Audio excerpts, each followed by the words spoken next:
ग स द नि प म प ग म रे ಸ ಸ ಪ ಮ. ಹಾಯ್ ಹಲೋ ಫ್ರೆಂಡ್ಸ್, ನಮಸ್ತೆ. ಎಲ್ಲರೂ ಹೇಗಿದ್ದೀರಾ? ನಾನು ಕೂಡ ತುಂಬ ಚೆನ್ನಾಗಿದ್ದೀನಿ. ನೀವೆಲ್ಲರೂ ತುಂಬ ಚೆನ್ನಾಗಿದ್ದೀರಾ ಅಂತ ಇವತ್ತಿನ ವಿಡಿಯೋ ಸ್ಟಾರ್ಟ್ ಮಾಡ್ತಾ ಇದ್ದೀನಿ. ಅದಕ್ಕಿಂತ ಮುಂಚೆ ಯಾರ್ಯಾರು ನನ್ನ ಚಾನಲ್ಗೆ ಸಬ್ಸ್ಕ್ರೈಬ್ ಮಾಡಿದ್ದೀರಾ ಅವ್ರಿಗೆಲ್ಲ ತುಂಬ ಧನ್ಯವಾದಗಳು ಅಂತ ಹೇಳ್ತಾ, ತುಂಬ ದಿನವೇ ಆಗೋಗ್ಬಿಟ್ಟಿತ್ತು ಅಡುಗೆ ಮನೇಲಿ ಇಷ್ಟು ಕೆಲಸ ಮಾಡಿ, ಮನೆ ಕೆಲಸ ಮಾಡಿ. ಇವತ್ತೊಂಥರ ಯಾವುದೋ ಒಂದು ಹೊಸ ಜಾಬ್ ಮಾಡ್ತಾಯಿದ್ದೀನಿ. ಏನೋ ಇವಾಗ ಯಾರಿಗಾನ ಒಂದು ಹೊಸ ಕೆಲಸ ಸಿಕ್ಕಿದಾಗ ಹೋಗ್ತೀವಲ್ಲ, ಆ ಥರ ಆಗೋಗ್ಬಿಟ್ಟಿದೆ ನನಗೆ. ಇವತ್ತು ಡಿಫ್ರೆಂಟಾಗಿ ಅಡುಗೆ ಏನಾನ ಮಾಡೋಣ ಅಂದ್ಕೊಂಡೆ. ಏನು ಮಾಡೋದು ಅಂತ ಯೋಚನೆ ಮಾಡ್ತಾ ಇರೋವಾಗ ನನ್ನ ಮಗನಿಗೆ ಮಟನ್ ಅಂದರೆ ತುಂಬ ಇಷ್ಟ. ಸರಿ, ಈ ನಡುವೆ ನನ್ನ ಮಗಳು ಕೂಡ ತಿನ್ನೋದಕ್ಕೆ ಟ್ರೈ ಮಾಡ್ತಾ ಇದ್ದಾಳೆ. ಅದಕ್ಕೋಸ್ಕರ ಅವ್ರಿಗೋಸ್ಕರ ಮಟನ್ ಬಿರಿಯಾನಿ ಮಾಡೋಣ. ಅದರಲ್ಲೂ ಇವತ್ತು ಆಂಬೂರ್ ಮಟನ್ ಬಿರಿಯಾನಿ ಮಾಡೋಣ ಅಂತ ಅಂದ್ಕೊಂಡಿದ್ದೀನಿ. ತುಂಬ ಚೆನ್ನಾಗಿ ಬರುತ್ತೆ. ಆದರೆ ನಾನು ಮಟನ್ ತಿನ್ನಲ್ಲ ಅನ್ನೋದಕ್ಕೆ ನಾನು ಸ್ವಲ್ಪ ರೈಸ್ ಕೂಡ ಮಾಡ್ಕೊಳ್ತಾ ಇದ್ದೀನಿ. ಅದಕ್ಕೆ ಕಾಂಬಿನೇಷನ್ ಆಗಿ ರಸಮ್ ಮಾಡೋಣ, ಬೇಳೆ ರಸಮ್. ನಿಮಗೆಲ್ಲ ಆಲ್ಮೋಸ್ಟ್ ಗೊತ್ತೇ ಇದೆ. ನಾನು ಕೆಲವೊಂದು ಹಿಂದಿನ ವ್ಲಾಗಲ್ಲಿ ಹಾಕಿಲ್ಲ ಅಂದರೆ ಸಿಂಪಲಾಗಿ ನಾನು ಲೈಟಾಗಿ ತೋರಿಸ್ತಾ ಹೋಗ್ತೀನಿ. ಈಗ ಮಟನ್ ಬಿರಿಯಾನಿ ಮಾಡೋದಕ್ಕೆ ನಾನು ಫಸ್ಟಿಗೆ ಒಂದು ಕುಕ್ಕರ್ಗೆ ಸ್ವಲ್ಪ ಎಣ್ಣೆ, ತುಪ್ಪ ಎರಡೂ ಹಾಕಿಟ್ಕೊಂಡಿದ್ದೀನಿ. ಸ್ವಲ್ಪ ಕರಗಿದ ನಂತರ ಇದಕ್ಕೆ ಚಕ್ಕೆ, ಲವಂಗ, ಮರಾಠಿ ಮೊಗ್ಗು, ಸೋಂಪು ಎಲ್ಲ ನಿಮಗೆ ಪಲಾವ್ ಐಟಮ್ಸ್ ಏನೇನು ಬೇಕೋ ಅದನ್ನೆಲ್ಲ ಹಾಕ್ಕೊಳ್ಬೋದಾಗುತ್ತೆ. ಒಂದು 2 ಏಲಕ್ಕಿ ಎಲ್ಲ. ಹಾಗೆಯೇ ದಪ್ಪ ಸೈಜ್ ಗಾತ್ರದ ಎರಡು ಈರುಳ್ಳಿ ತೊಗೊಂಡಿದ್ದೀನಿ. ಒಂದಲ್ಲ 2 ಈರುಳ್ಳಿ, ದೊಡ್ಡ ಸೈಜ್ ಗಾತ್ರದ 2 ಈರುಳ್ಳಿನ ಕಟ್ ಮಾಡಿ ಕೂಡ ಹಾಕ್ಕೊಳ್ತಾ ಇದ್ದೀನಿ. ಹಾಗೆ ಈ ಕಡೆ ರಸಮ್ಗೆ ಸ್ವಲ್ಪ ಹುಣಸೆಹಣ್ಣು ಕೂಡ ನೆನೆ ಹಾಕ್ಕೊಳ್ತಾ ಇದ್ದೀನಿ. ಬೇಗ ನೆಂದರೆ ಸ್ವಲ್ಪ ಬೇಗ ಗೊಜ್ಜು ಬಿಡುತ್ತೆ ಅನ್ನೋದಕ್ಕೋಸ್ಕರ ಅಷ್ಟೇ. ಈ ಕಡೆ ಈರುಳ್ಳಿ ಚೆನ್ನಾಗಿ ಫ್ರೈ ಆಗಬೇಕು. ಅಷ್ಟರಲ್ಲಿ 1.5 ಟೀ ಸ್ಪೂನಷ್ಟು ಶುಂಠಿ ಬೆಳ್ಳುಳ್ಳಿ ಪೇಸ್ಟ್ ಹಾಕ್ಕೊಳ್ತಾ ಇದ್ದೀನಿ. ದೊಡ್ಡ ಟೇಬಲ್ ಸ್ಪೂನಲ್ಲಿ 1.5 ಟೇಬಲ್ ಸ್ಪೂನಷ್ಟು ಶುಂಠಿ ಬೆಳ್ಳುಳ್ಳಿ ಪೇಸ್ಟು. ಅಂದರೆ ಆಂಬೂರ್ ಬಿರಿಯಾನಿಗೆ ಶುಂಠಿ ಬೆಳ್ಳುಳ್ಳಿ ಪೇಸ್ಟು ತುಂಬ ಇದ್ದರೆ ಚೆನ್ನಾಗಿರುತ್ತೆ. ಅಂದರೆ ಹೆವಿ ಅಲ್ಲ, ಒಂದು ಲಿಮಿಟಲ್ಲಿ ಸ್ವಲ್ಪ ಜಾಸ್ತಿ ಇದ್ದರೆ ಟೇಸ್ಟ್ ಕೂಡ ತುಂಬ ಚೆನ್ನಾಗಿರುತ್ತೆ. ಇದಕ್ಕೆ ಮೊಸರು ಬೇಡ, ಏನು ಬೇಡ, ಸಿಂಪಲ್ ಇಂಗ್ರೀಡಿಯೆಂಟ್ಸ್ ಅಷ್ಟೇ. ಈಗ ಚೆನ್ನಾಗಿ ಫುಲ್ಲು ಗೋಲ್ಡನ್ ಕಲರ್ ಬಂದಿದ ನಂತರ ಸ್ವಲ್ಪ ಅಚ್ಕಾರದ ಪುಡಿ, ಅಂದರೆ ನಿಮಗೆ ಖಾರಕ್ಕೆ ಎಷ್ಟು ಬೇಕೋ ಅಷ್ಟು ಅಚ್ಕಾರದ ಪುಡಿ. ನಿಮಗೆ ಹಸಿಮೆಣ್ಸಿನ್ಕಾಯಿ ಕೂಡ ಬೇಕು ಅಂದರೆ ಹಾಕ್ಕೊಳ್ಬೋದು. ನಾನು ಮಿಸ್ ಮಾಡಿಬಿಟ್ಟಿದ್ದೀನಿ. ಒಂದು 4 ಹಸಿಮೆಣ್ಸಿನ್ಕಾಯಿ ಹಂಗೆ ಹಾಕಿದ್ರೆ ಸಾಕು. ಹಾಗೆ 1/4 ಟೀ ಸ್ಪೂನಷ್ಟು ಧನಿಯಾ ಪುಡಿ, ಹಾಗೆಯೇ 1 ಟೀ ಸ್ಪೂನಷ್ಟು ಗರಂ ಮಸಾಲ, ಇಷ್ಟು ಹಾಕ್ಕೊಂಡು ಚೆನ್ನಾಗಿ ಫ್ರೈ ಮಾಡ್ಕೊಳ್ಬೇಕಾಗುತ್ತೆ. ತುಂಬ ಈಸಿ, ತುಂಬ ಟೇಸ್ಟಿ. ಯಾರನ್ನ ಬಂದರೆ ಇಮಿಡಿಯೇಟಾಗಿ ಈ ಬಿರಿಯಾನಿ ಮಾಡಿಕೊಟ್ರೆ ಹೋಟ್ಲಿಂದ ತಂದಿದ್ದೀರಾ ಅಂತ ಅಂತಾರೆ. ಯಾಕೆ ಈಗ ಅಂದೆ ಅಂದರೆ ನನ್ನ ಮಕ್ಕಳಿಗೆ, ಅಂದರೆ ನನ್ನ ಮಗನಿಗೆ ಕೊಟ್ಟೆ. ಅವನಿಗೆ ಗೊತ್ತಿರಲಿಲ್ಲ, ಅಂದರೆ ಅವನು ಕ್ರಿಕೆಟ್ ಟೂರ್ನಿಮೆಂಟ್ಗೆ ಹೋಗಿದ್ದ. ಅದರಿಂದ ಅವನು ಕೊಟ್ಟಿದ್ದಕ್ಕೆ ಹೋಟ್ಲಿಂದನಾ ಅಂತ ಕೇಳ್ತಾನೆ. ನಾನು ಬೇಳೆ ರಸಮ್ ಅಷ್ಟೇ ಮಾಡಿರೋದು, ಇನ್ನೇನು ಮಾಡಿಲ್ಲ ಅಂತ ಕೂಡ ಹೇಳ್ತಾ ಇದ್ದೆ. ಅದಕ್ಕೆ ಕೊಟ್ಟ ಮೇಲೆ ಆ ಥರ ಅಂದಿದ್ದಷ್ಟೇ. ಈಗ ನಾನು ಮಟನ್ನ ಫಸ್ಟೇ ಬೇಯಿಸಿಟ್ಕೊಂಡಿದ್ದೀನಿ. ಉಪ್ಪು, ಅರಿಶಿನ ಪುಡಿ ಮತ್ತು ಸ್ವಲ್ಪ ಎಣ್ಣೆ ಹಾಕ್ಕೊಂಡು ಒಂದು 5 ವಿಷಲ್ನ ಕೂಗಿಸ್ಕೊಂಡಿದ್ದ ನಂತರ ಈಗ ಚೆನ್ನಾಗಿ ಫ್ರೈ ಆಗಿರುತ್ತಲ್ಲ ಈರುಳ್ಳಿ ಎಲ್ಲ, ಅದಕ್ಕೆ ಬರೀ ಮಟನ್ ಹಾಕ್ಕೊಳ್ತಾ ಇದ್ದೀನಿ ಅಷ್ಟೇ. ಈ ಮಟನ್ ಸೂಪ್ನ ಸಪ್ರೇಟಾಗಿ ಇಟ್ಟಿರ್ತೀನಿ, ಅಂದರೆ ಅಕ್ಕಿ ಹಾಕಿದ್ಮೇಲೆ ಹಾಕ್ಕೊಳ್ಬೋದಾಗುತ್ತೆ ಅನ್ನೋದಕ್ಕೆ. ನಿಮ್ಗೆ ಬೇಕು ಅಂದರೆ ಮನೇಲಿ ಯಾರನ್ನ ಮಕ್ಕಳೇನಾನ ಕುಡಿತಾರೆ ಅಂದರೆ ಅದಕ್ಕೆ ಸ್ವಲ್ಪ ಪೆಪ್ಪರ್ ಹಾಕಿ ಕುಡಿಸ್ರಿ, ತುಂಬ ಒಳ್ಳೆಯದು ಅಂತಾರೆ. ನಾನು ಕುಡಿಯಲ್ಲ, ಬಟ್ ನನ್ನ ಹಸ್ಬೆಂಡು ಮತ್ತು ನಮ್ಮ ಮನೆಗಳಲ್ಲೆಲ್ಲ ಹೇಳ್ತಾಯಿದ್ರು. ಅವರೆಲ್ಲ ಹೇಳೋವಾಗ ನಾನು ಇದನ್ನು ಕೇಳ್ಕೊಂಡಿದ್ದೆ ಅಷ್ಟೇ. ನನ್ನ ಮಗ ಬರ್ತಾ ಇದ್ದ, ಟೂರ್ನಿಮೆಂಟ್ ಮುಗಿಸ್ಕೊಂಡು ಬಂದ. ಬಟ್ ಏನಂದರೆ ಸ್ವಲ್ಪ ಬೇಜಾರು ಏನಂದರೆ ಸೋತೋದ್ರೂ ಪರವಾಗಿಲ್ಲ. ಇದು ಫಸ್ಟ್ ಟೂರ್ನಿಮೆಂಟ್ ಒಂದು ಕ್ರಿಕೆಟಲ್ಲಿ. 15 ಡೇಸ್ಗೆ ಅವ್ನು ಸೆಲೆಕ್ಟ್ ಆಗಿರೋದು ನಮಗೆ ಅದೃಷ್ಟ ಅಂದ್ಕೊಳ್ಬೋದು. ಅದಕ್ಕೆ ಬಂದು ರೆಡಿ ಆಗ್ತಾಯಿದ್ದ. ಅಲ್ಲಿಂದ ಬಂದಮೇಲೆ ಸ್ವಲ್ಪ ಸ್ನ್ಯಾಕ್ಸ್ ಏನಾನ ತೊಗೊಳಕ್ಕೆ ಅಮೌಂಟ್ ಕೊಟ್ಟಿದ್ವಿ. ಅಲ್ಲೇ ಪಕ್ಕದಲ್ಲೇ ಇರುತ್ತೆ, ಏನು ಕ್ರಿಕೆಟ್ ಆಡೋ ಹತ್ರನೇ. ಸರಿ ಅಂದ್ಬಿಟ್ಟು ಅವ್ನು ತೊಗೊಂಡು ಎಷ್ಟಾಯಿತು ಬಿಲ್ಲು ಅಂತ ತೋರಿಸ್ತಾ ಇದ್ದ. 70 ರೂಪೀಸ್ ಆಗಿರೋದಕ್ಕೆ ಆ ಬಿಲ್ನ ತೊಗೊಂಡು ಬಂದು ನನಗೆ ತೋರಿಸ್ತಾ ಇದ್ದಾನೆ. ಏನಾನ ಅಂದ್ಬಿಡ್ತೀವಿ ಅಂತ. ಯಾಕಂದರೆ ಕೆಲವೊಂದು 1 ರೂಪಾಯಿನೋ ಹೊರಗೆ ಲೆಕ್ಕ ತಿಳಿಸಿ ಹೇಳೋದ್ರಿಂದ ಅವ್ರಿಗೂ ಒಂದು ಜವಾಬ್ದಾರಿ ಬರುತ್ತೆ ಮುಂದಕ್ಕೆ ಅನ್ನೋದಷ್ಟೇ. ಈಗ ಮಟನ್ ಎಲ್ಲ ಒಂದು 5 ನಿಮಿಷ ಚೆನ್ನಾಗಿ ಮಿಕ್ಸ್ ಮಾಡಿದ ನಂತರ ಒಂದು 2 ಟೊಮೆಟೊ ಹಾಕ್ಕೊಳ್ತಾ ಇದ್ದೀನಿ. ಅಂದರೆ ದಪ್ಪ ಸೈಜ್ ಗಾತ್ರದ 2 ಟೊಮೆಟೊ ಹಾಕ್ಕೊಂಡು ಚೆನ್ನಾಗಿ ಫ್ರೈ ಮಾಡ್ಕೊಳ್ಬೇಕು. ನಾನು ಮಟನ್ ತೊಗೊಂಡಿರೋದು 3/4 kg ಮಟನ್ನು. 3/4 kgಗೆ ನಾನು ಹಾಕ್ಕೊಂಡಿರೋ ಇಂಗ್ರೀಡಿಯೆಂಟ್ಸು 2 ಟೊಮೆಟೊ ಮತ್ತು ದಪ್ಪ ಸೈಜ್ ಗಾತ್ರದ 2 ಈರುಳ್ಳಿ. ಆ ಈರುಳ್ಳಿ ಏನಿಲ್ಲ ಅಂದರೂ 1/4 kg ಮೇಲೆ ಇತ್ತು. 2 ಈರುಳ್ಳಿ ಹಾಕ್ಕೊಂಡಿದ್ದೀನಿ. ಲಾಸ್ಟಿಗೆ ಸ್ವಲ್ಪ ಪುದೀನ ಹಾಕ್ಕೊಂಡು ಚೆನ್ನಾಗಿ ಫ್ರೈ ಮಾಡ್ಕೊಳ್ಬೇಕಾಗುತ್ತೆ. ನಾನು 3/4 kg ಮಟನ್ಗೆ 3/4 kg ಅಕ್ಕಿ ತೊಗೊಳ್ತಾ ಇದ್ದೀನಿ. ಯಾಕಂದರೆ ಸ್ವಲ್ಪ ಜಾಸ್ತಿ ಕಮ್ಮಿ ಆದರೆ ಚೆನ್ನಾಗಿರಲ್ಲ, ಎರಡೂ ಒಂದೇ ಸಮ ಇದ್ದರೆ ಟೇಸ್ಟ್ ತುಂಬ ಚೆನ್ನಾಗಿರುತ್ತೆ ಅನ್ನೋದಕ್ಕೋಸ್ಕರ ಅಷ್ಟೇ. ಈಗ ನಾನು ಮನೇಲಿರೋ ನಾರ್ಮಲ್ ರೈಸ್ ಅಷ್ಟೇ, ಬುಲೆಟ್ ರೈಸೇ ತೊಗೊಂಡಿದ್ದೀನಿ. ನಿಮ್ಮ ಹತ್ರ ಬಾಸುಮತಿ ರೈಸ್ ಅದೆಲ್ಲ ಇದ್ದರೂ ಕೂಡ ಹಾಕ್ಕೊಳ್ಬೋದಾಗುತ್ತೆ. ನಾನು ಇದನ್ನು ಚೆನ್ನಾಗಿ ತೊಳೆದ್ಬಿಟ್ಟು ನೆನೆ ಹಾಕೋದೇನಿಲ್ಲ, ನಾನು ಡೈರೆಕ್ಟಾಗಿ ಹಾಕ್ಕೊಳ್ತಾ ಇದ್ದೀನಿ. ನೀವು ನೆನೆ ಹಾಕ್ಕೊಂಡು ಬೇಕಾದರೂ ಒಂದು 10-15 ನಿಮಿಷ ಹಾಕ್ಕೊಳ್ಬೋದು. ಈಗ ನಾನು ಇದನ್ನು ಚೆನ್ನಾಗಿ ಮಿಕ್ಸ್ ಮಾಡಿಕೊಂಡು ಈಗ ಮಟನ್ ನೀರಿರುತ್ತಲ್ಲ, ಬೆಂದಿರೋ ಸೂಪು ಅಂತೀವಲ್ಲ, ಆ ನೀರನ್ನ ಫಸ್ಟ್ ಹಾಕ್ಕೊಳ್ತೀನಿ. ಯಾಕಂದರೆ ನಮಗೆ ಅಂದಾಜು ಬೇಕಾಗುತ್ತೆ. ಇವಾಗ ನಾನು 1 ಲೋಟ ತೊಗೊಂಡ್ರೆ 2 ಲೋಟ ನೀರು ಹಾಕ್ಕೊಳ್ತೀನಿ. ಬಟ್ ಬಿರಿಯಾನಿಗೆ ಏನು ಮಾಡ್ತೀನಿ ಅಂದರೆ 1 ಲೋಟ ಅಕ್ಕಿ ತೊಗೊಂಡ್ರೆ 1.25 ಲೋಟ ನಾನು ನೀರು ಹಾಕ್ಕೊಳ್ತೀನಿ. ಸ್ವಲ್ಪ ಉದ್ರುದ್ರಾಗಿದ್ರೇ ಬಿರಿಯಾನಿ ಚೆಂದ ಅಂತ ಅಷ್ಟೇ. ಈಗ ನಾನು ನೀರು ಎಷ್ಟು ಬೇಕೋ ಅಷ್ಟೆಲ್ಲ ಹಾಕ್ಕೊಂಡು ರುಚಿಗೆ ತಕ್ಕಷ್ಟು ಉಪ್ಪು ಹಾಕ್ಕೊಳ್ತಾ ಇದ್ದೀನಿ. ಮಟನ್ಗೂ ಕೂಡ ಹಾಕ್ಕೊಂಡಿದ್ದೆ, ನೋಡಿಕೊಂಡು ಹಾಕ್ಕೊಳ್ಬೇಕಾಗುತ್ತೆ. ನಾನು ಟೇಸ್ಟ್ ಮಾಡಲ್ಲ, ಬಟ್ ನನಗೆ ಗೊತ್ತಾಗೋಗುತ್ತೆ. ಈ ಥರ ನಮ್ಮಮ್ಮ ಕೂಡ ಮಾಡ್ತಾರೆ. ಅವ್ರು ನಾನ್ ವೆಜ್ ಒಂದು ಚೂರು ತಿನ್ನಲ್ಲ, ಮುಟ್ಟಲ್ಲ ಅಂದ್ರೂ ಉಪ್ಪು ಖಾರ ಕರೆಕ್ಟಾಗಿ ಹಾಕಿರ್ತಾರೆ. ಈಗ ಲಾಸ್ಟಿಗೆ ನಾನು ಒಂದು ಅರ್ಧ ನಿಂಬೆಹಣ್ಣು ರಸ ಹಾಕ್ಕೊಳ್ತಾ ಇದ್ದೀನಿ. ತುಂಬ ಟೇಸ್ಟಿಯಾಗಿರುತ್ತೆ. ಇದಕ್ಕೆ ಯಾವುದೇ ಥರ ಮೊಸರು ಏನೂ ಹಾಕಿಲ್ಲ, ಸಿಂಪಲಾಗಿ ಆಂಬೂರ್ ಮಟನ್ ಬಿರಿಯಾನಿ ರೆಡಿಯಾಗಿ ಹೋಗ್ಬಿಡುತ್ತೆ. ಲಾಸ್ಟಿಗೆ ಸ್ವಲ್ಪ ಕೊತ್ತಂಬರಿ ಸೊಪ್ಪು ಹಾಕ್ಕೊಂಡು ಒಂದು ಲಿಡ್ ಕ್ಲೋಸ್ ಮಾಡಿಬಿಟ್ಟು 2 ವಿಷಲ್ ಕೂಗಿಸ್ಕೊಳ್ಬೋದು. ಇಲ್ಲ ನೀವು ಪಾತ್ರೆಯಲ್ಲೇ ಮಾಡ್ತೀನಿ ಅಂದರೂ ಮಾಡ್ಬೋದು. ನಂದೇನಾಯಿತು ಅಂದರೆ ಅರ್ಧ ಕೂಗಬೇಕು ಅನ್ನೋಷ್ಟರಲ್ಲಿ ಕೆಳಗಡೆಯಿಂದ ವಿಷಲ್ ಓಪನ್ ಆಗೋ ಥರ ಆಗೋಯಿತು. ನನಗೆ ಭಯ ಆಗೋಯಿತು, ಇನ್ನೇನ ಡಬ್ ಅಂದ್ಬಿಟ್ರೆ ಏನಪ್ಪ ಮಾಡೋದು ಅಂದ್ಬಿಟ್ಟು ಲಾಸ್ಟಿಗೆ ನಾನು ಅದನ್ನು ಓಪನ್ ಮಾಡಿ ಹಂಗೆ ಪಾತ್ರೆಯಲ್ಲೇ ಬೇಯಿಸ್ಕೊಂಡೆ. ಈ ಕಡೆ ಅಂದರೆ ವಿಡಿಯೋ ಮಾಡಿ ನಂದು ಮೊಬೈಲ್ ತುಂಬ ಬಿಸಿ ಬಂದುಬಿಟ್ಟು ಇದು ಮೇಲೆ ಟೆಂಪರ್ ಗ್ಲಾಸ್ ಹಾಕಿರ್ತೀವಲ್ಲ, ಅದು ಇದ್ದಕ್ಕಿದ್ದಂಗೆ ಜಾರ್ಕೊಂಡು ಬಿದ್ದೋಯ್ತು. ಅಷ್ಟು ಮೊಬೈಲ್ ಬಿಸಿಯಾಗಿ ಹೋಗ್ಬಿಟ್ಟಿತ್ತು. ಇಲ್ಲಾಂದರೆ ಇನ್ನೂ ಬೇಗ ಅಡುಗೆ ಆಗ್ತಾಯಿತ್ತು ಏನೋ. ಈ ಕಡೆ ನನ್ನ ಮಗಳು ಕಾರ್ಟೂನ್ ಚಾನಲ್ ನೋಡ್ಕೊಂಡು ಹಂಗೆ ನಿದ್ದೆ ಮಾಡ್ತಾ ಇದ್ದಾಳೆ. ಪಾಪ ಹೊಟ್ಟೆ ಹಸ್ದೋಗಿದೆ. ಈ ಕಡೆ ನಾನು ಬೇಳೆ ರಸಮ್ಗೆ ಸ್ವಲ್ಪ ಬೇಳೆ, 1-2 ಟೊಮೆಟೊ, ಸ್ವಲ್ಪ ಅರಿಶಿನ ಪುಡಿ, ಸ್ವಲ್ಪ ಎಣ್ಣೆ ಹಾಕ್ಕೊಂಡು ಚೆನ್ನಾಗಿ ಬೇಯಿಸ್ಕೊಂಡಿದ್ದೀನಿ. ಈಗ ಅದಕ್ಕೆ ನಾನು ಸ್ವಲ್ಪ ಪೆಪ್ಪರ್ ಹಾಕ್ಕೊಳ್ತಾ ಇದ್ದೀನಿ. ನೀವು ನೋಡ್ಕೊಂಡು ಹಾಕ್ಕೊಳ್ಬೋದಾಗುತ್ತೆ. ನಾನು ಸ್ವಲ್ಪ ರಸಮ್ ಆದರೆ ಸ್ವಲ್ಪ ಜಾಸ್ತಿನೇ ಮಾಡಿಟ್ಕೊಂಡಿರ್ತೀನಿ. ಯಾಕಂದರೆ ಯಾವಾಗ ಬೇಕಾದ್ರೂ ನಾವು ಕುಡಿಬೋದು, ಮತ್ತು ತಕ್ಷಣ ಎಮರ್ಜೆನ್ಸಿ ಏನಕ್ಕನ್ನ ಅನ್ನಕ್ಕೆ ಬೇಕು ಅಂದರೆ ತಿನ್ಬೋದು ಅನ್ನೋದಕ್ಕೆ ನಾನು ಸ್ವಲ್ಪ ರಸಮ್ ಜಾಸ್ತಿ ಮಾಡಿರ್ತೀನಿ. ಮತ್ತು ನಮ್ಮ ಮನೇಲಿ ಏನಾನ ಜೀರ್ಣ ಆಗಿಲ್ಲ ಅಂದರೆ ಅವಾಗವಾಗ ರಸಮ್ ಕೇಳ್ತಾ ಇರ್ತಾರೆ. ಅದಕ್ಕೋಸ್ಕರ ವಾರದಲ್ಲಿ ನಾನು 2 ಟೈಮ್ ರಸಮ್ಮನ್ನ ರೆಡಿ ಮಾಡಿಟ್ಕೊಂಡಿರ್ತೀನಿ. ಬೇಳೆ ರಸಮ್ ಸ್ವಲ್ಪ ಕಮ್ಮಿನೇ ನಾನು ಮಾಡೋದು. ಮೆಣಸಿನ ರಸ ಮಾತ್ರ ಯಾವಾಗಲೂ ಮಾಡ್ತಾ ಇರ್ತೀನಿ. ಈಗ ಮೆಣಸು ಜೀರಿಗೆ ಎಲ್ಲ ಫ್ರೈ ಮಾಡ್ಕೊಂಡಿದ್ವಲ್ಲ, ಅದನ್ನು ಕುಟ್ಟಿ ಪುಡಿ ಮಾಡಿಕೊಂಡು ಚೆನ್ನಾಗಿ ಪೌಡ್ರ್ ಆಗಿದ ತಕ್ಷಣ ಅದಕ್ಕೇ ಒಣಮೆಣಸಿನ್ಕಾಯಿ, ಬೆಳ್ಳುಳ್ಳಿ ಕೂಡ ಹಾಕಿ ಚೆನ್ನಾಗಿ ಜಜ್ಕೊಳ್ಬೇಕಾಗುತ್ತೆ. ಈಗ ನನ್ನ ಹಸ್ಬೆಂಡ್ ಕೂಡ ಬಂದರು ಊಟಕ್ಕೆ. ಬಿರಿಯಾನಿ ಕಡೆ ದಮ್ ಕಟ್ಟಕ್ಕೆ ಇಟ್ಟಿದ್ದೆ, ರೆಡಿಯಾಗೋಗಿದೆ.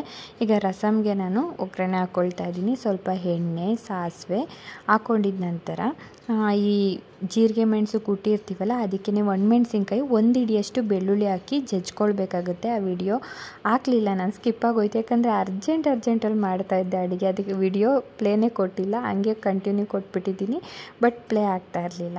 ಈಗ ಅದನ್ನೆಲ್ಲ ಚೆನ್ನಾಗಿ ಹಾಕ್ಕೊಂಡು 1 ನಿಮಿಷಗಳ ಕಾಲ ಫ್ರೈ ಮಾಡಿದ ನಂತರ ಇದು ಹುಣಸೆಹಣ್ಣು ನೆನೆಸಿಟ್ಟಿದ್ವಲ್ಲ, ಅದನ್ನು ಕಲಸಿ ಹಾಕ್ಕೊಂಡು ಬೇಳೆ ಎಲ್ಲ ಬೆಂದಿರೋದು ನೀರೆಲ್ಲ ಇತ್ತಲ್ಲ, ಬೇಳೆ ಎಲ್ಲ ಅದನ್ನು ಹಾಕ್ಕೊಂಡು ನೀರು ಕನ್ಸಿಸ್ಟೆನ್ಸಿ ನೋಡಿಕೊಂಡು ರುಚಿಗೆ ತಕ್ಕಷ್ಟು ಉಪ್ಪು, ಲಾಸ್ಟಲ್ಲಿ ಸ್ವಲ್ಪ ಕೊತ್ತಂಬರಿ ಹಾಕ್ಕೊಬೇಕು. ಅದು ಕುದೀತಾ ಇರಲಿ ಅಂತ ಇಟ್ಟಿದ್ದೀನಿ. ಯಾಕಂದರೆ ಕುದೀತಾ ಇರೋವಾಗ ಕೊತ್ತಂಬರಿ ಹಾಕ್ಕೊಂಡ್ರೆ ತುಂಬ ಚೆನ್ನಾಗಿರುತ್ತೆ. ನನ್ನ ಹಸ್ಬೆಂಡ್ಗೆ ಹೊಟ್ಟೆ ಹಸ್ದೋಗಿತ್ತು, ಟೈಮ್ ಬೇರೆ ಆಗೋಗಿತ್ತು. ಬೇಗ ಮಾಡೋಣ ಅಂತ ಹೋದರೆ ಮೊಬೈಲಿಂದ ಸ್ವಲ್ಪ ಲೇಟ್ ಆಯಿತು. ಅಂದರೆ ವಿಡಿಯೋ ಮಾಡ್ಕೊಳ್ತಾ ಇದ್ದೀನಿ ಅನ್ನೋದಕ್ಕೋಸ್ಕರ ಸ್ವಲ್ಪ ಲೇಟ್ ಆಯಿತು ಅಷ್ಟೇ. ಮೊಬೈಲ್ ಬಿಸಿ ಬಂದುಬಿಟ್ಟಿತ್ತಲ್ಲ, ಅದಕ್ಕೋಸ್ಕರ ಆಫ್ ಮಾಡಿ ಸ್ವಲ್ಪ ವಿಡಿಯೋ ಮಾಡ್ಕೊಂಡಿದ್ದಷ್ಟೇ.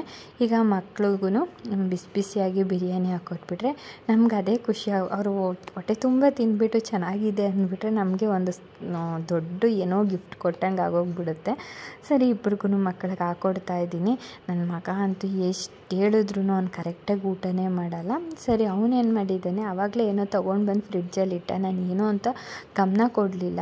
ನೋಡಿದ್ರೆ ನನಗೆ ಮಂಚ್ ಚಾಕ್ಲೇಟ್ ಅಂದರೆ ತುಂಬ ಇಷ್ಟ.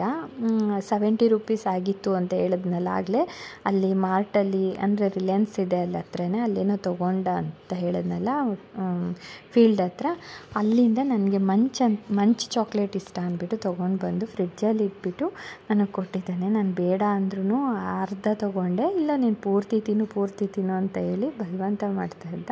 ನಾನು ಆದರೂ ಸ್ವಲ್ಪ ತಿಂದರೆ ನಮ್ಮ ಮುಂದೆ ಸಮಾಧಾನ ಅಂದರೆ ಬೇಡ ಅಂತ ಇದ್ದ. ಸರಿ ಊಟ ಮಾಡೋ ಟೈಮಲ್ಲಿ ಏನಕ್ಕಿದೆಲ್ಲ ಅಂದ್ಬಿಟ್ಟು ನಾನೇ ತಿನ್ಕೊಂಡ್ಬಿಟ್ಟು ಫಸ್ಟ್ ಊಟ ಕೊಡೋಣ ಅಂದ್ಬಿಟ್ಟು ಬೇಗ ಊಟ ಕೊಡ್ತಾಯಿದ್ದೀನಿ. ಅವ್ರ ಹೊಟ್ಟೆ ತುಂಬ ತಿಂದ್ಬಿಟ್ಟು ಸ್ವಲ್ಪ ರೆಸ್ಟ್ ಮಾಡಿಬಿಟ್ರೆ ನನಗೆ ಖುಷಿ. ಯಾಕಂದರೆ ಅವನು ಸಿಕ್ಕಾಪಟ್ಟೆ ವೀಕ್ ಆಗೋಗ್ಬಿಟ್ಟಿದ್ದಾನೆ, ಅದೇ ಬೇಜಾರಾಗ್ತಾಯಿತ್ತು. ನನ್ನ ತಂಗಿ ನಮ್ಮಮ್ಮ ಅದೇ ಹೇಳ್ತಾಯಿದ್ರು, ಏನಾನ ಮಾಡಿ ದಪ್ಪ ಮಾಡು ಅಂತ. ನಿಮ್ಗೆ ಯಾರಿಗಾನ ಏನಾನ ಬೇಗ ದಪ್ಪ ಆಗಂಗೆ, ಇಲ್ಲ ಯಾವುದನ್ನ ಒಂದು ಬೇಗ ಒಳ್ಳೆ ಫುಡ್ ಕೊಟ್ಟು ದಪ್ಪ ಆಗೋ ಥರ ಇದ್ದರೆ ಹೇಳಿ. ಸ್ವಲ್ಪ ವೀಕು ಇದ್ದಾನಲ್ವ, ಯಾಕಂದರೆ ಈಗ ಕ್ರಿಕೆಟ್ ಆಡ್ಸೋಕಂತೂ ಸುಮ್ಮನೆ ಅಂತೂ ಆಡಿಸಲ್ಲ, ತುಂಬ ಓಡಾಡೋದು, ತುಂಬ ಕೆಲಸನೇ ಅದು, ಓಡಾಡೋದು ಮಾಡೋದು ಎಲ್ಲ. ಅದರಿಂದ ಸ್ವಲ್ಪ ವೀಕ್ ಇದ್ದಾನೆ. ಫಸ್ಟೇ ಸ್ವಲ್ಪ ಸಣ್ಣ ಇದೆ, ಇವಾಗ ಇದ್ದಿದ್ದು ಸಣ್ಣ ಆಗೋಗ್ಬಿಟ್ಟಿದ್ದಾನೆ. ಅದಕ್ಕೋಸ್ಕರ ನಿಮ್ಗೆ ಯಾರಿಗಾನ ಏನಾನ ಟಿಪ್ಸ್ ಗೊತ್ತಿದ್ರೆ ಬೇಗ ದಪ್ಪ ಆಗಂಗೆ ಮಕ್ಕಳು, ನನಗೆ ಹೆಲ್ತಿಯಾಗಿ ಹಾಗೆ ಬೇಗ ದಪ್ಪ ಆಗೋ ಥರ ಟಿಪ್ಸ್ ಇದ್ದರೆ ನನಗೆ ಕಮೆಂಟ್ ಬಾಕ್ಸಲ್ಲಿ ಕಮೆಂಟ್ ಹಾಕಿ ಅಂತ ಹೇಳ್ತಾ ಇದ್ದೀನಿ. ಹಾಗೆಯೇ ಈಗ ರಸಮ್ಗೆ ಸ್ವಲ್ಪ ಕೊತ್ತಂಬರಿ ಸೊಪ್ಪು ಹಾಕ್ಕೊಂಡು ರಸಮ್ ಕೂಡ ರೆಡಿ ಆಯಿತು. ಊಟ ಎಲ್ಲ ಆಗಿದ ನಂತರ ಪಾತ್ರೆಗಳೆಲ್ಲ ತೊಳೆದು ಫಸ್ಟ್ ಅಡುಗೆ ಮನೆ ಕ್ಲೀನ್ ಮಾಡಿಬಿಡ್ತೀನಿ. ನಂದು ಇನ್ನೂ ಊಟ ಆಗಿಲ್ಲ.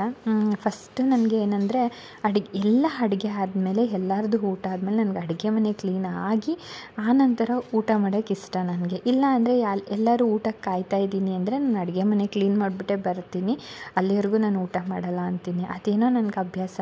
ಕೆಲವ್ರಿಗೆ ಆಗಿದ ತಕ್ಷಣ ತಿಂತಾರೆ, ನನಗೆ ಆಗಿದ ತಕ್ಷಣ ತಿನ್ನೋದಕ್ಕಿಂತ ನನಗೆ ಫುಲ್ ಕ್ಲೀನಿಂಗ್ ಮಾಡಿಬಿಟ್ಟು ತಿಂದರೆ ನನಗೆ ಸಮಾಧಾನ. ಇಲ್ಲ ಅಂದರೆ ನನಗೆ ಊಟ ಅಷ್ಟು ಕ್ಲೀನಾಗಿ ಸೇರಲ್ಲ. ಇವಾಗ ಸ್ಟವ್ ಎಲ್ಲ ಕ್ಲೀನ್ ಮಾಡಿಬಿಟ್ಟು ಏನೇ ಮಾಡಿದ್ರೂ ಅಡುಗೆ ಮನೆ ಮಾತ್ರ ಒಂದಿಷ್ಟನ ಕಸ ಬಿದ್ದೇ ಇರುತ್ತೆ. ಅಡುಗೆ ಮನೆ ಫುಲ್ಲು ಕ್ಲೀನ್ ಮಾಡಿಬಿಟ್ಟು ಒಂದ್ಸಲಿ ಕ್ಲೀನಾಗಿ ಒಂದು ಬಟ್ಟೆ ತೊಗೊಂಡು, ಅಂದರೆ ತೇವ ಬಟ್ಟೆ ತೊಗೊಂಡು ಕ್ಲೀನಾಗಿ ಒರೆಸ್ಕೊಂಡ್ಬಿಟ್ರೆ ಆಯಿತು. ಆವಾಗ ಅಂಟಂಟಿರಲ್ಲ, ಏನಾನ ಆಗಲಿ ಕೆಳಗೆ ಬಿದ್ದೇ ಇರುತ್ತೆ. ನಾವು ಬೀಳಿಸ್ದಿರ ಏನೂ ಮಾಡಲಿಕ್ಕಾಗಲ್ಲ. ಅದಕ್ಕೋಸ್ಕರ ಒಂದ್ಸಲಿ ಒರೆಸ್ಕೊಂಬಿಟ್ರೆ ಕ್ಲೀನಾಗಿರುತ್ತೆ ಅನ್ನೋದಷ್ಟೇ. ಸರಿ, ಇವಾಗ ಎಲ್ಲ ಹಾಕಿದ ನಂತರ ನಾನು ರಸಮ್ ಮಾಡ್ಕೊಂಡಿದ್ನಲ್ಲ, ನನ್ನ ಹಸ್ಬೆಂಡ್ ಹೊರಗಡೆಯಿಂದ ಏನಾನ ತಂದ್ಕೊಡ್ಲ, ಕಬಾಬು ಹಂಗೆ ಹಿಂಗೆ ಅಂತ ಇರೋ, ನನಗೆ ಹೊರಗಡೆದು ಅಷ್ಟು ಇಷ್ಟ ಆಗಲ್ಲ. ಸರಿ, ಅದಕ್ಕೆ ಅವ್ರ ಸಮಾಧಾನಕ್ಕೋಸ್ಕರ ಮೊಟ್ಟೆ ಮಾಡ್ಕೊಳ್ಳೋಣ ಅಂತ ಹೋದೆ. ಮೊನ್ನೆ ಪ್ಯಾನ್ ತೊಗೊಂಡು ಬಂದಿದ್ರಲ್ಲ, ಅದರಲ್ಲೇ ಮಾಡ್ಕೊಳ್ಳೋಣ ಅಂತ ಮಾಡ್ಕೊಳ್ತಾ ಇದ್ದೀನಿ. ಬೆಳಗ್ಗೆ ಆಯಿಲ್ ಡಬ್ಬ ಎಲ್ಲ ಕ್ಲೀನ್ ಮಾಡಿಟ್ಟಿದ್ದೆ, ಆಯಿಲ್ನ ಫಿಲಪ್ಪೇ ಮಾಡಿರಲಿಲ್ಲ. ಅದಕ್ಕೆ ಇವಾಗ ಫಿಲಪ್ ಮಾಡಿಬಿಟ್ಟು ಈಗ ಮೊಟ್ಟೆ ಆಮ್ಲೆಟ್ ಥರ ಮಾಡ್ಕೊಳ್ಳೋಣ ಅಂತ ಮಾಡ್ಕೊಳ್ತಾ ಇದ್ದೀನಿ. ನೋಡೋಣ ಹೆಂಗೆ ಬರುತ್ತೆ. ನನಗೆ ಏನೇ ವಸ್ತು ತೊಗೊಂಡು ಸ್ಟಾರ್ಟಿಂಗ್ ಬರುತ್ತಾ ಬರಲ್ವಾ ಅನ್ನೋದು ಸ್ವಲ್ಪ ಭಯ ಅಷ್ಟೇ. ಸರಿ, ಇವಾಗ 2 ಮೊಟ್ಟೆ ಮಾಡ್ಕೊಳ್ತಾ ಇದ್ದೀನಿ. ಹಂಗೆ ನನ್ನ ಮಗ ಏನಾನ ತಿಂತೀನಿ ಅಂದರೆ ನಿಧಾನಕ್ಕೆ ತಿನ್ನಿಸ್ಬೋದು, ಅವನು ಊಟನೇ ಸರಿಯಾಗಿ ಮಾಡಲ್ಲ. ಫಸ್ಟ್ ಊಟ ಮಾಡಿಬಿಟ್ರೆ ಸ್ವಲ್ಪ ದಪ್ಪ ಆಗ್ತಾನೋ ಏನೋ ನೋಡಬೇಕು. ಅದಕ್ಕೋಸ್ಕರ ಬಲವಂತವಾಗನ ಸ್ವಲ್ಪ ತಿನ್ನಿಸೋಣ. ನಾನೇನು ತಿಂದರೆ ಅದರಲ್ಲೂ ಅವ್ನಿಗೊಂದು 2 ತುತ್ತು ತಿನ್ನಿಸ್ಬಿಟ್ರೆ ನಮಗೂ ಸಮಾಧಾನ ಇರುತ್ತೆ. ಮಗಳದ್ದೇನಿಲ್ಲ, ಆರಾಮಾಗಿ ಊಟ ಮಾಡ್ತಾಳೆ. ಅವಳು ಸ್ವಲ್ಪ ದೊಡ್ಡಳಾಗಿದ್ದಾಳಲ್ಲ, ಅವಳಿಗೆ ಏನು ಹೇಳಬೇಕು ಅನ್ನೋ ಅವಶ್ಯಕತೆ ಇಲ್ಲ. ಕೊಟ್ಟರೆ ಹೊಟ್ಟೆ ತುಂಬ ಊಟ ಮಾಡ್ತಾರೆ ಅಷ್ಟೇ. ಈಗ ನಾನು 2 ಮೊಟ್ಟೆಗೆ ಸ್ವಲ್ಪ ಉಪ್ಪು ಮತ್ತು ಅಚ್ಕಾರದ ಪುಡಿ ಹಾಕ್ಕೊಳ್ತಾ ಇದ್ದೀನಿ. ನನಗೆ ಸ್ವಲ್ಪ ಸ್ಪೈಸಿಯಾಗಿದ್ರೇ ಚೆನ್ನಾಗಿರುತ್ತೆ.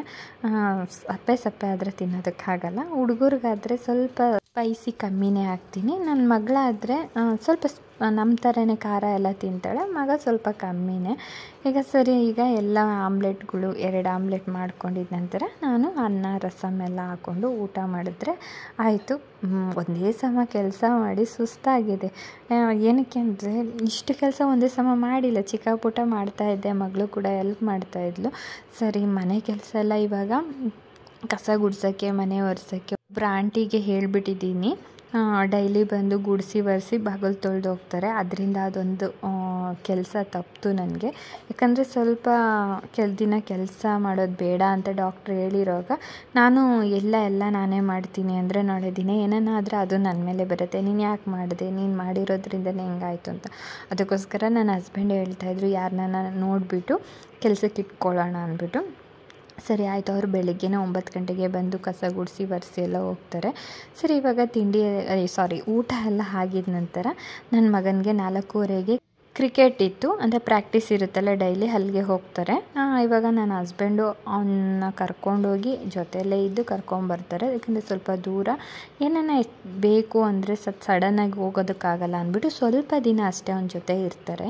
ಅಂದರೆ ದೂರ ಕೂತಿರ್ತಾರೆ. ನಾನು ಮೊನ್ನೆ ನಿಮಗೆ ವಿಡಿಯೋದಲ್ಲಿ ತೋರಿಸಿದೆ, ಸ್ವಲ್ಪ ನೆಟ್ಟಲ್ಲಿ ಹಾಕಿರ್ತಾರಲ್ಲ, ಅದರಿಂದ ಔಟ್ಸೈಡ್ ಕೂತಿದ್ರೆ ಆಯಿತು, ಏನಾನ ಎಮರ್ಜೆನ್ಸಿ ಅಂದರೆ ಆಗುತ್ತೆ.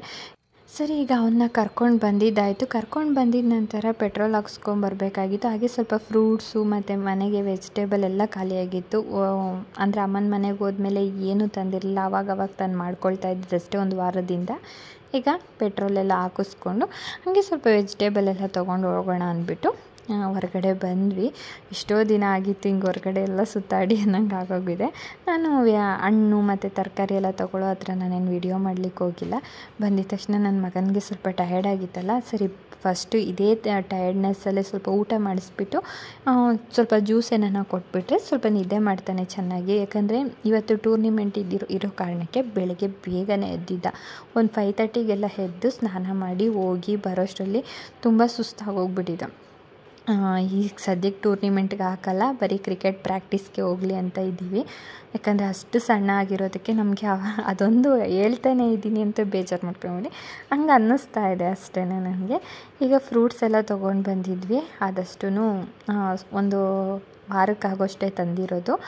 ಸರಿ, ಈಗ ಬ್ಲ್ಯಾಕ್ ದ್ರಾಕ್ಷಿ ಇರುತ್ತಲ್ಲ, ಅದಕ್ಕೆ ಸ್ವಲ್ಪ ಉಪ್ಪು ಮತ್ತು ನೀರು ಹಾಕಿ ನೆನೆ ಹಾಕಿದ್ದೀನಿ. ಹಾಗೆ ಬರೀ ನೀರಲ್ಲಿ ತಿನ್ನೋದ್ರಿಂದ ದ್ರಾಕ್ಷಿನ ಗಂಟ್ಲು ನೋವು, ಕೆಮ್ಮು ಬರೋ ಚಾನ್ಸಸ್ ಇರುತ್ತೆ. ಅದಕ್ಕೋಸ್ಕರ ನಾನು ಯಾವಾಗಾದ್ರೂ ದ್ರಾಕ್ಷಿ ತಂದಿದ ತಕ್ಷಣ ಈ ಥರ ಉಪ್ಪು ಮತ್ತು ನೀರಲ್ಲಿ ನೆನೆ ಹಾಕ್ಬಿಟ್ಟು ಮತ್ತು ಇನ್ನೊಂದ್ಸಲಿ ನಾರ್ಮಲ್ ವಾಟರಲ್ಲಿ ತೊಳೆದ್ಬಿಟ್ಟು ಇದನ್ನು ಎತ್ತಿಟ್ಕೊಂಡ್ರೆ ಆಯಿತು. ಯಾವಾಗ ಬೇಕಾದರೂ ಹುಡುಗರು ತಿನ್ಬೋದು. ನಾನು ಹಂಗೇ ಜೇನುತುಪ್ಪ ಕೂಡ ತಂದಿದ್ದೆ. ಯಾಕೆ ಅಂದರೆ ನಾವೇನಾನ ಹಣ್ಗಳು ತಂದೋಗ ಸಡನ್ನಾಗಿ ಮಕ್ಕಳು ಎತ್ಕೊಂಡು ತಿಂದುಬಿಡ್ತಾರೆ. ನಾವೇ ಒಂದೊಂದ್ಸಲಿ ಮರ್ತು ಬಾಯಿಗೆ ಹಾಕ್ಕೊಂಡ್ಬಿಡ್ತೀವಿ ದ್ರಾಕ್ಷಿ ಆ ಥರದ್ದೆಲ್ಲ. ಅದಕ್ಕೋಸ್ಕರ ನಾನು ತಂದಿದ ತಕ್ಷಣ ಫಸ್ಟೇ ತೊಳೆದ್ಬಿಟ್ಟು ಎತ್ತಿಟ್ಕೊಳ್ತೀನಿ. ಈಗ ಚೆನ್ನಾಗಿ ಉಪ್ಪು ನೀರಲ್ಲಿ ತೊಳೆದಿದ ನಂತರ ನಾರ್ಮಲ್ ವಾಟರಲ್ಲಿ ತೊಳೆದ್ಬಿಟ್ಟು ಇವಾಗ ದ್ರಾಕ್ಷಿ ಎಲ್ಲ ಬಿಡಿಸ್ಕೊಂಡು ಒಂದು ಬೌಲ್ಗೆ ತೆಗೆದಿಟ್ಕೊಂಡ್ಬಿಡ್ತೀನಿ.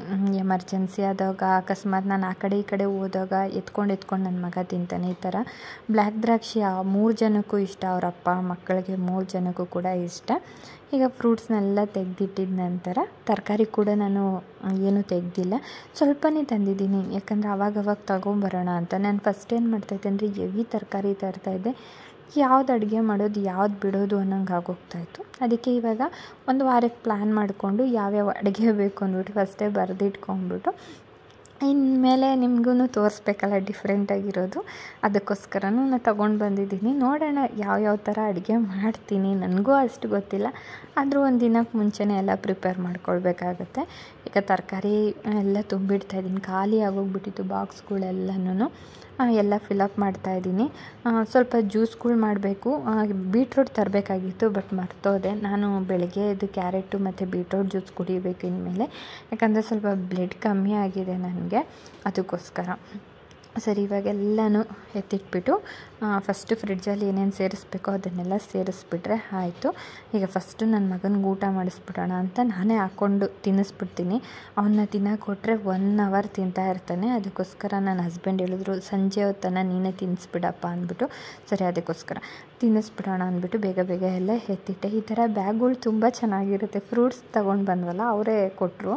ಕೆಲವೊಂದು ಕಡೆ ಅಮೌಂಟ್ ಕೇಳ್ತಾರೆ ಬ್ಯಾಗ್ಗೆ, ಇವ್ರು ಫ್ರೂಟ್ಸ್ ತಂದಿರೋ ಹತ್ರ ಏನೂ ಕೇಳಿಲ್ಲ. ಯಾಕಂದರೆ ಫ್ರೂಟ್ಸ್ ರೇಟ್ ನೋಡಿಬಿಟ್ಟೆ ಬ್ಯಾಗ್ ಕೇಳೇ ಇಲ್ಲ ಅವರು. ಸರಿ, ಈ ಕಡೆ ಬೆಳಗ್ಗೆಗೆ ನಾನು ಸ್ವಲ್ಪ ಡ್ರೈ ಫ್ರೂಟ್ಸ್ನ ನೆನೆ ಹಾಕ್ತಾಯಿದ್ದೀನಿ ನೀರಲ್ಲಿ. ಏನಕ್ಕೆ ಅಂದರೆ ಅವನಿಗೆ ಬೆಳಗ್ಗೆ ಹೊತ್ತು ಏನಾನ ಸಿಂಪಲಾಗಿ ಜ್ಯೂಸ್ ಮಾಡಿಕೊಡೋಣ, ಫ್ರೂಟ್ಸ್ದು ಮತ್ತು ವೆಜಿಟೇಬಲ್ಸ್ದು ಏನಾನ ಮಾಡಿಕೊಡೋಣ. ಈ ಥರ ಎಲ್ಲ ಮಿಕ್ಸ್ ಮಾಡಿ ಹಾಗೆ ಕೊಟ್ಟರೆ ಮಾತ್ರ ಅವ್ನು ನಿಜವಾಗ್ಲೂ ತಿನ್ನಲ್ಲ. ಅದಕ್ಕೋಸ್ಕರ ಮಗಳಿಗೂ ಆಗುತ್ತೆ ಅನ್ನೋದಕ್ಕೋಸ್ಕರ ಫಸ್ಟ್ ಡ್ರೈ ಫ್ರೂಟ್ಸ್ನೆಲ್ಲ ನೆನೆ ಹಾಕ್ತಾಯಿದ್ದೀನಿ. ದ್ರಾಕ್ಷಿ, ಗೋಡಂಬಿ, ಬಾದಾಮಿ ಎಲ್ಲನೂ ಸ್ವಲ್ಪ ಚೆನ್ನಾಗಿ ತೊಳೆದ್ಬಿಟ್ಟು 1 ಅಥವಾ 2 ಲೋಟ ನೀರಲ್ಲಿ ನೆನೆ ಹಾಕ್ಬಿಟ್ರೆ, ಓವರ್ನೈಟ್ ನೆನೆ ಹಾಕ್ಬಿಟ್ರೆ ತುಂಬ ಚೆನ್ನಾಗಿ ನೆನ್ಕೊಳ್ಳುತ್ತೆ. ಇವಾಗ ನಾನು ಅವ್ನಿಗೆ ಊಟ ಕೊಡ್ತಾಯಿದ್ದೀನಿ. ಮಗಳಿಗೂ ಅಷ್ಟೇ ಪಾಪ ಅವಳು ಎಲ್ಲ ಕೆಲಸ ಮಾಡಿಕೊಡ್ತಾಳೆ ಏನಾನ ಎಮರ್ಜೆನ್ಸಿ ಅಂದರೆ. ಬಟ್ ಅವಳು ವಿಡಿಯೋ ಮಾಡೋಕ್ಕೋಸ್ಕರ ನಾನು ವಿಡಿಯೋ ಮಾಡಬೇಡ ಅಂತಾಳೆ. ಅದಕ್ಕೋಸ್ಕರ ಈಗ ಸರಿ ಅಂದ್ಬಿಟ್ಟು ಊಟ ಎಲ್ಲ ಮಾಡಿಸಿದ್ದಾಯಿತು. ಸರಿಯಾಗಿ ಊಟ ಮಾಡಲಿಲ್ಲ. ಅದಕ್ಕೋಸ್ಕರ ನಾನೇನು ಮಾಡ್ತಾಯಿದ್ದೀನಿ, ಒಂದು ಬಾಳೆಹಣ್ಣು ಮತ್ತು ಡ್ರೈ ಫ್ರೂಟ್ಸ್ ಎಲ್ಲ ಇತ್ತಲ್ಲ, ಒಂದೊಂದು ಸ್ಪೂನ್ ಹಾಕ್ಕೊಂಡಿದ್ದೀನಿ ಅಷ್ಟೇ. ಒಂದೆರಡು ಬಾದಾಮಿ, ಗೋಡಂಬಿ, ದ್ರಾಕ್ಷಿ ಎಲ್ಲ ನೆನೆ ಹಾಕಿದ್ನಲ್ಲ, ಏನೋ ಒಂದು ಹಾಫ್ ಆನ್ ಅವರ್ ಆಗಿತ್ತು. ಸ್ವಲ್ಪ ಎತ್ಕೊಳ್ತಾ ಇದ್ದೀನಿ, ಜಾಸ್ತಿನೇ ನೆನೆ ಹಾಕಿದ್ದೆ ಅದರಲ್ಲಿ. ಅದಕ್ಕೆ ಸ್ವಲ್ಪ ಸ್ವಲ್ಪ ಎತ್ಕೊಂಡು ಒಂದು ಸ್ವಲ್ಪ ಹಾಲು ಹಾಕ್ಕೊಳ್ತಾ ಇದ್ದೀನಿ. ಅದಕ್ಕೂ ಮುಂಚೆ ಈ ಲಯನ್ ಡೇಟ್ಸ್ ತಂದಿದ್ದೆ. ಇದು ಅಷ್ಟೇ ಬ್ಲಡ್ಡು ಪ್ಯೂರಿಟಿ ಆಗುತ್ತೆ ಮತ್ತು ಚೆನ್ನಾಗಿ ಗ್ರೋ ಆಗುತ್ತೆ ಬ್ಲಡ್ಡು ಅನ್ನೋದಕ್ಕೂ ಹೇಳ್ತಾ ಇರ್ತಾರೆ. ಅದಕ್ಕೋಸ್ಕರ ನಾನು ಅವನಿಗೆ ಸ್ವಲ್ಪ ಬ್ಲಡ್ಡು ಕಮ್ಮಿ ಇದೆ, ನನಗೂ ಅಷ್ಟೇ ಅವನಿಗೂ ಅಷ್ಟೇ. ಎಲ್ಲರೂ ಒಂದೊಂದು ತಿಂದರೆ ಆಯಿತು ಡೈಲಿ ಅಂದ್ಬಿಟ್ಟು. ಇದರಲ್ಲಿ ಬೀಜ ಏನಿರಲ್ಲ, ನಾರ್ಮಲ್. ಈಗ ಅದನ್ನು ಅಷ್ಟೇ ಒಂದು 2 ಪೀಸ್ ಹಾಕ್ಕೊಳ್ತಾ ಇದ್ದೀನಿ ಅಷ್ಟೇ. ಹಾಕ್ಕೊಂಡು ಸ್ವಲ್ಪ ಹಾಲು ಹಾಕ್ಕೊಂಬಿಟ್ಟು ಚೆನ್ನಾಗಿ ರುಬ್ಕೊಳ್ಬೇಕಾಗುತ್ತೆ. ತುಂಬ ತೆಳ್ಳಗೆ ಮಾಡ್ಕೊಳ್ಬಾರ್ದು, ಗಟ್ಟಿಯಾಗಿದ್ದರೆ ಅಂದರೆ ಸ್ಮೂತಿ ಥರ ಇರಬೇಕು. ಸಣ್ಣ ಆಗಬೇಕು ಅನ್ನೋರಿಗೆ ತುಂಬ ತೆಳುವಾಗಿ ಜ್ಯೂಸ್ ಮಾಡ್ಕೊಂಡು ಕುಡೀರಿ, ಬೇಗ ಸಣ್ಣ ಕೂಡ ಆಗ್ತಾರೆ, ಅಂದರೆ ದಪ್ಪ ಆಗಲ್ಲ. ತುಂಬ ತೆಳ್ಳಗೆ ಜ್ಯೂಸ್ ಆಗಲಿ ಏನೇ ಮಾಡ್ಕೊಂಡು ಕುಡಿದ್ರು. ದಪ್ಪ ಆಗಬೇಕು ಅನ್ನೋರಿಗೆ ಈ ಥರ ಸ್ವಲ್ಪ ತಿಕ್ನೆಸ್ ಆಗಿರಬೇಕು ಜ್ಯೂಸ್ ಆಗಲಿ, ಪ್ರತಿಯೊಂದು ಅಷ್ಟೇ. ಅಂದರೆ ಗಟ್ಟಿಯಾಗಿದ್ದರೆ ಸ್ವಲ್ಪ ಬೇಗ ಬಾಡಿಗೆ ಎಲ್ಲನೂ ಸೇರುತ್ತೆ ಅನ್ನೋದಕ್ಕಷ್ಟೇ. ತೆಳುವಾದರೆ ಏನಿಲ್ಲ, ಸಣ್ಣ ಆಗೋರು ಆದಷ್ಟು ಈ ಥರ ಜ್ಯೂಸು ಕುಡಿತಾರೆ. ಅವರು ಸ್ವಲ್ಪ ತೆಳು ಮಾಡಿಕೊಂಡು ಅಥವಾ ನೀರಲ್ಲಿ ಆ ಥರ ಮಾಡ್ಕೊಂಡು ಕುಡಿಯೋದ್ರಿಂದ ಅವರು ತುಂಬ ಚೆನ್ನಾಗಿ ತೆಳ್ಳಗಾಗ್ತಾರೆ, ಅಂದರೆ ಸಣ್ಣ ಆಗ್ತಾರೆ. ಆದರೆ ಇದರಲ್ಲಿ ಸ್ವಲ್ಪ ಬಾದಾಮಿ ಎಲ್ಲ ಹಾಕಿರೋದ್ರಿಂದ ದಪ್ಪ ಆಗ್ತಾರೆ. ನಾನು ಹೇಳಿದ್ದು ಕೆಲವೊಂದು ಜ್ಯೂಸ್ನ ಅಷ್ಟೇ, ಗಟ್ಟಿ ಮಾಡ್ಕೊಳ್ಬಾರ್ದು ಅನ್ನೋದು ಅಷ್ಟೇ. ಈಗ ಸ್ವೀಟ್ನೆಸ್ಗೆ ನಾನು ಸ್ವಲ್ಪ ಜೇನುತುಪ್ಪ ಹಾಕ್ಕೊಳ್ತಾ ಇದ್ದೀನಿ. ತುಂಬ ಚೆನ್ನಾಗಿರುತ್ತೆ. ಅಮ್ಮ ಮನೇಲಿ ಜೇನುತುಪ್ಪ ನಾನು ಬಿಟ್ಟೇ ಬಂದುಬಿಟ್ಟಿದ್ದೀನಿ. ಅಮ್ಮನಿಗೆ ಹೇಳ್ಬೇಕು, ಈ ಸಲ ಬಂದೋಗ ನೆನಪು ಮಾಡು, ತೊಗೊಂಡು ಬಾ, ಇಲ್ಲ ನಾನೇ ಬಂದೋಗ ನೆನಪು ಮಾಡು ಅಂದ್ಬಿಟ್ಟು. ಓಕೆ ಫ್ರೆಂಡ್ಸ್, ಇವಾಗ ನೈಟಿಗೆ ಸ್ವಲ್ಪ ಜ್ಯೂಸ್ ಕೊಡ್ತಾ ಇದ್ದೀನಿ. ನೋಡೋಣ ಎಷ್ಟು ಕುಡಿತಾನೋ ಅಂತ ಸುಮ್ಮನೆ ವಿಡಿಯೋ ಮಾಡ್ತಾಯಿದ್ದೀನಿ ಅಂತ ಹೇಳಿದ್ದೀನಿ. ಓಕೆ, ಈ ವಿಡಿಯೋ ನಿಮಗೆ ಇಷ್ಟ ಆಗಿದೆ ಅಂತ ತಿಳ್ಕೊತೀನಿ. ಇಷ್ಟ ಆಗಿದೆ ಪ್ಲೀಸ್ ಲೈಕ್, ಶೇರ್, ಕಮೆಂಟ್ ಆಗೋ ತಪ್ಪದಿರ ಸಬ್ಸ್ಕ್ರೈಬ್ ಮಾಡ್ಕೊಳ್ಳಿ. Thank you.